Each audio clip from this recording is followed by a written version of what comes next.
Let me point out a couple obvious things. There are different kinds of books. There are also different kinds of reading. The kind of reading that you're going to do for an internet website differs from what you would do for a cookbook, which differs from what you would do for a thriller novel, which differs from what you would do for a textbook assigned by a teacher. See, these things differ on one hand, depending on what the author is trying to give to you, the reader. But they also differ depending on what you as a reader are trying to get out of the texts that you are trying to read. So let me put together a couple categories. There's reading for pleasure, for entertainment, for beauty, right? Let's just group that together. You're looking for delight. You're looking for something good, something appealing, beautiful words, comedy, whatever it is. Then there's also reading for education. You're looking for ideas. You're looking for information. Perhaps you're looking for good arguments, ways of arguing, ways of thinking. You just want to become a more intelligent, more wise person. But then there's reading for transformation. This is reading in which you are looking for a better life. You're looking to become a better person. I think there are a lot of people that they buy particular books and they don't quite know how to distinguish between reading for pleasure and reading for knowledge, education, and then reading to become a better person. And let me tell you, reading can't be all that you do in order to become a better person. If that's all you do, you won't become a better person. But reading can be one thing that you do to become a better person. But it all matters how you do it. Hey everybody, welcome to the Sanctus Forum. My name is Michael Stewart Robb, better known as Mike.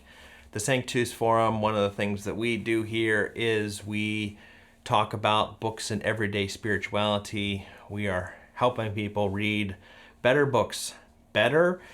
And we've been doing a lot more of the everyday spirituality stuff. And I thought we should do some of those books things again. I thought I should do a video on how to read devotionally. Devotionally is kind of the Christian-ish word that's used for this reading for a better life kind of thing.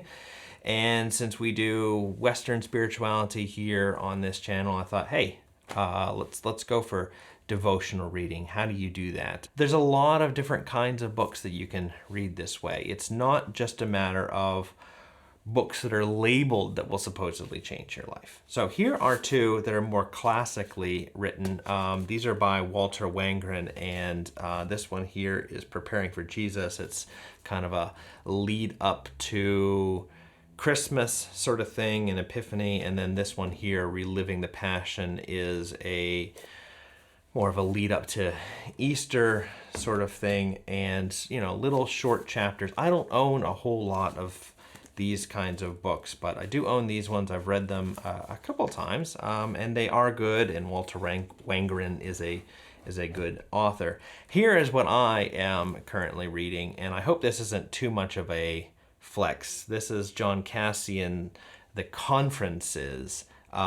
It's actually shorter than it is. There's lots of editor's notes in this, but this was written in the 5th century, written for monks in southern France or wannabe monks in southern France about how to lead a moral, a holy life and that kind of thing, wisdom out of the desert. I can read this kind of thing devotionally because I've been trained in a lot of theology and history and that sort of thing, and John Cassian wrote this book so that people would live a better life. I wouldn't recommend it for the majority of people, but you see, there's just a wide range of things that you could be reading, and what really matters is how you are reading. So, after I itch my nose, I will say the first thing is that you would take smaller chunks. So I think when you read other things, there's a sense of like, well, quantity matters. I want to get to the end of this chapter, or I want to finish this book today, or I want to get to the bottom of this article in the newspaper. That's not how you should read For a Better Life. What you should do is take smaller chunks, and you should read them over a certain period of time. So something like 10 minutes, 20 minutes, 30 minutes maybe. You're going to get diminishing returns for time. So 3 hours, you're just not going to be able to sustain that. But what you're going to just do is look for these smaller chunks, and you may have to sort of invent them yourselves. I mean, this really may not fit with what the author has set up for you to be reading. So you're going to have to find ways, and it may just be a paragraph. It may be as small as that, but there's no real rush. And these are books that you can sort of sit with for months and months. And you may be diligently reading them, but you're not finishing them. And that's because finishing them isn't the point. The point is to sort of hear what this author and hopefully God is saying to you through the books that you're reading. I'm pointing to the books that I just showed you here on the table. The second thing is you have to give time for reflection. So you read your sentences or words in that, and they make you think of things. That's what reading does. They make you think of things, but give yourself time to reflect. Don't just move on to the next sentence and the next sentence and the next sentence. If a word or a phrase or a sentence makes you think of something, stay there, think it, reflect on it. Let it actually bounce around in your life, in your mind. Remember, there's a sort of time frame that you're working within, and you're just going to sort of use these words as kind of fodder for your own reflection. In fact, the reflection is almost more important than the reading. Okay, so make sure you are giving time to reflection. Otherwise, it's like, what are you reading this for? This is where things can slip into education, and where you're just trying to inform yourself, become more knowledgeable. Or maybe you're just so delighted by the words, by the fact that, hey, I'm reading a 5th century whatever, and isn't that an interesting Greek word? Not that this is in Greek. It actually was written in Latin. But, that's all distraction stuff. What you're interested in is what these texts are saying to you, to your life, relevant to your world. All right, now the third thing is mark it up and write it down. If you get those words, those sentences, those ideas that do catch your attention, that cause you to reflect and cause you to think about more things, make sure that you make some sort of note of it in the margins, you underline it, you do whatever it is so that you can see, oh, okay, this caught my eye. If you want a pristine form of that book, just buy another one and put it on the shelf right next to it, and then you can have that as well. But otherwise, write in that book, mark down those spots. And that's the marking part. Now, the writing part means that you're going to have some kind of notepad, some kind of journal, something that you can make notes, jot down notes. I'm not talking about paragraphs. Don't start journaling. Remember, you're reading, you're not journaling. So just make sort of notes, questions, things that makes you think about. Write down those words, those sentences that stand out to you.